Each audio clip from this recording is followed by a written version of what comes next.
باللہ من الشیطان الرجیم بسم اللہ الرحمن الرحیم للرجال نصیب مما ترک الوالدان والاقربون وللنساء نصیب مما ترک الوالدان والاقربون مما قل منہ او کثر نصیبا مفروضا وَإِذَا حَضَرَ الْقِسْمَةَ أُولُو الْقُرْبَى وَالْيَتَامَى وَالْمَسَاكِينُ فَارْزُقُوهُم مِّنْهُ وَقُولُوا لَهُمْ قَوْلًا مَّعْرُوفًا صدق اللہ مولانا العظیم۔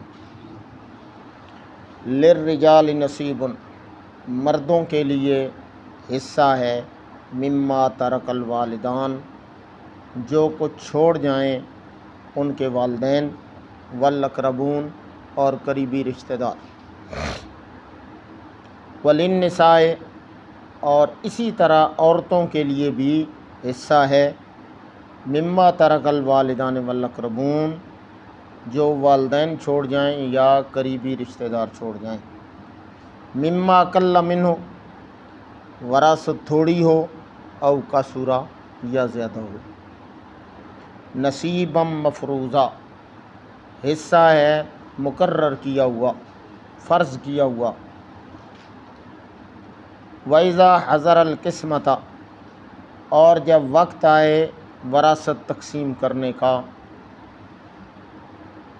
اولو القربہ، قریبی رشتہ دار جو حاضر ہو جائیں وراثت کے تقسیم کے لیے، کون سے؟ والیتامى والمساکین، یتیم اور مسکین، فارزقوہم منہ، تو ان میں سے ان کا حصہ انہیں دو، ایک معنی۔ دوسرا معنی یہ ہے کہ کھانے پینے کی کوئی چیز مانگیں تو وہ انہیں دے دو۔ وَقُولُوا لَهُمْ قَوْلًا مَّعْرُوفًا، اور انہیں اچھی بات کہو۔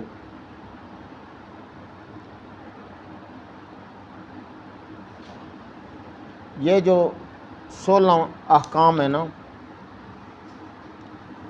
رعایا کے، رعیت کے لیے جو ہیں، اگر ان پہ عمل کر لیا جائے تو تقریباً جو عدالتی نظام ہے نا وہ 50% تک یا 60% تک جھگڑے ختم ہو جائیں گے۔ جج سارا دن بیٹھ کے مکھیاں مارتے رہے۔ یہ رعایا کے متعلق ہیں، حکومت اس میں کچھ نہیں کرنا، نہ زرداری نے کچھ کرنا ہے، نہ نواز شریف نے کرنا ہے، نہ عمران خان نے کرنا ہے۔ یہ میرے اور آپ کے لیے، بندہ مر گیا ہے تو وراثت ہم نے تقسیم کرنی ہے یا زرداری صاحب نے کرنی ہے؟ ہم نے کرنی ہے۔ اگر ہم کر دیں، اس میں ڈنڈی نہ ماریں، شریعت کے مطابق کر دیں، کسی کو جان بوجھ کے نقصان نہ پہنچائیں، لڑائی جھگڑا ہوئے گا نہیں۔ کیس تو عدالت میں تب جائے گا جب کسی کے ساتھ ناانصافی ہوگی، تو پھر اسے جانا پڑے گا۔ تو یہ رعایا کے لیے پہلے حکم ہے۔ اس سے پتہ چلتا ہے کہ اگر رعایا درست ہو جائے تو نظام حکومت تب درست ہوگا۔ یہ نہیں ہے کہ کوئی بندہ آ کے بیٹھے گا اور وہ انہیں درست کرے گا تو پھر درست ہوں گے، نہیں، وہ اگر خود کریں گے، خود صحیح ہو جائیں گے تو ان پہ حکمران بھی صحیح آ جائیں گے، کیونکہ حکمران انہی میں سے آئیں گے۔ تو عرب میں یہ رواج تھا کہ کمزور کو حصہ نہیں ملتا تھا، چاہے وہ مالی طور پہ کمزور ہے، چاہے جسمانی طور پہ کمزور ہے۔ عورت کمزور ہوتی تھی، اسے حصہ نہیں دیتے تھے۔ ان کا قانون یہ تھا، وہ کہتے تھے جو قبیلے کی حفاظت کرے، اس پہ خرچہ کرے، اس کے لیے کام کرے، جنگ کرے، اس کو حصہ ملے گا۔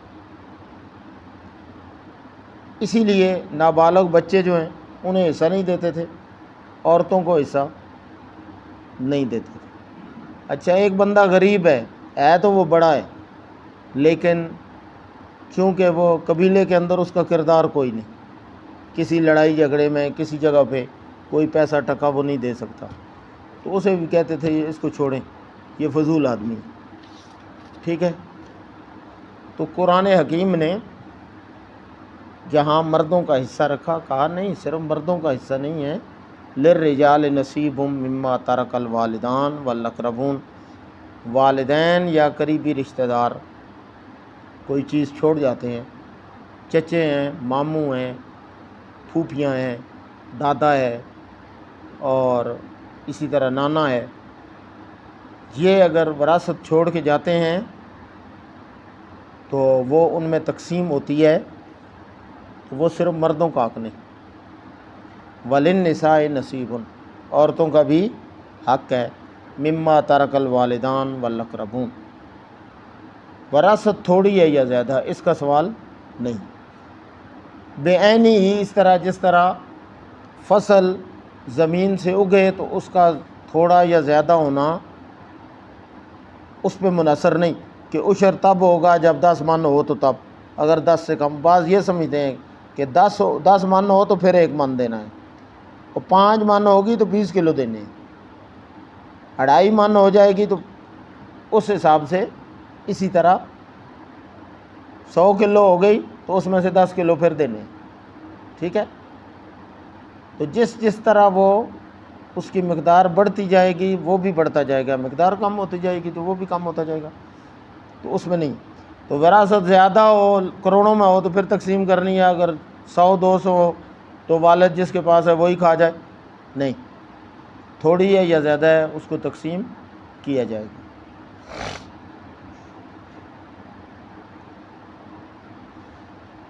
ایک چیز، اچھا، وراثت میں ایک بندہ غریب ہے ایک امیر ہے، یہ نہیں۔ وراثت کا قانون ہے الاقرب فالاقرب، جو میت کے زیادہ قریب ہے وہ وراثت کا زیادہ حقدار ہے۔ بندہ فوت ہو گیا ہے، اس کی اولاد ہے تو بھائی وارث نہیں بن سکتے، بھتیجے وارث نہیں بن سکتے، بھانجے وارث نہیں بن سکتے، والدین وارث بنیں گے،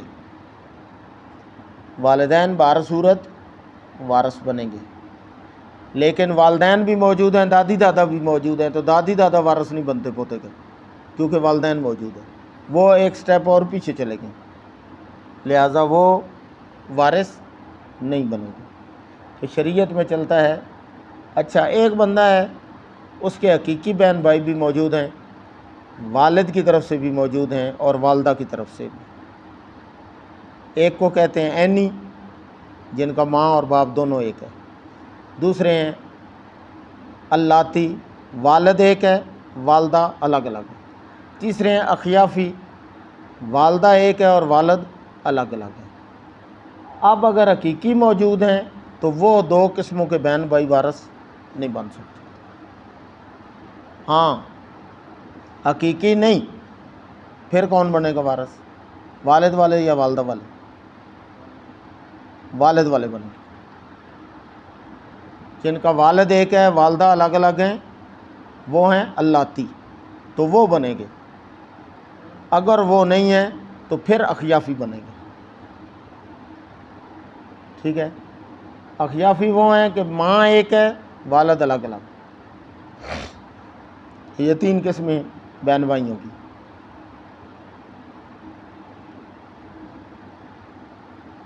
پھر اس میں آگے آئے گا، اس میں تقسیم میں بھائی وراثت میں ایک ہیں ذوی الفروض۔ ذوی الفروض وہ ہیں جن کا حصہ شریعت نے مقرر کر دیا، یہ آگے اس میں آئے گا، یہ یوصیکم اللہ فی اولادکم یہاں سے شروع ہو گئے کہ 2 یا 2 سے زیادہ ہیں بیٹیاں تو 2/3 ملے گا، ایک ہے تو نصف ملے گا، ٹھیک ہے جی۔ والدین کو 6واں حصہ ملے گا، اسی طرح پھر ماں کو 6واں حصہ، ماں کا ذکر کیا گیا۔ پھر اس کے بعد فَلَكُمْ نِصْفُ مَا تَرَكَ أَزْوَاجُكُمْ، بیوی ہے تو خاوند کو آدھا ملے گا، کس صورت میں؟ اگر اس کی اولاد نہیں، اور اگر اولاد ہے تو پھر اس کو 1/4 ملے گا۔ اسی طرح میت کی اگر اولاد ہے تو بیوی کو 8واں حصہ ملے گا، اگر میت کی اولاد نہیں ہے پھر بیوی کو 4واں حصہ ملے گا۔ بیویاں 1 ہے یا 4 ہیں، ملے گا انہیں 4واں حصہ، وہ پھر ان میں تقسیم ہوگا۔ تو بہرحال یہ اس کے اندر آئے گا۔ تو ذویل فروض ہوئے ہیں جن کا حصہ مقرر، ان کو وہی حصہ ملے گا جو شریعت نے مقرر کر دیا۔ دوسرے نمبر پہ آتے ہیں اسبات۔ اسبا اسے کہتے ہیں کہ جو میت کا باقی ماندہ حصہ لیتا ہے۔ بیٹیوں کا حصہ مقرر ہے، لیکن بیٹے اسبا بنیں گے۔ جب بیٹے ساتھ آ جائیں گے وہ باقی ماندہ مال لیں گے، بیٹیوں کو تقسیم کریں گے۔